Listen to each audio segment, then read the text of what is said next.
نکاح سے کیا ہوتا ہے کہ ہمارے اس معاشرے میں ایک نئے خاندان کی بنیاد پڑتی ہے.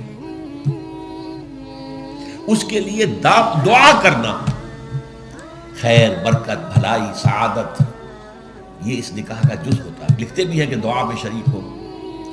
اب ظاہر بات ہے کہ دعا کا ماحول آپ نے باہر جو ہے بڑے قالین بچھا لیے قیمتی، اور ان پر قیمتی صوفے رکھ لیے، اور بڑے سنہری قسم کے شامیانے لگا لیے، لیکن وہاں پر ماحول کیا ہوتا ہے؟ سگریٹیں پی رہے ہیں، دھواں سگریٹوں کا، قہقہے لگ رہے ہیں، غیبتیں ہو رہی ہیں، اور یہ کہ کوئی بھانڈ آ گئے ہیں، فحش گوئی کر رہے ہیں.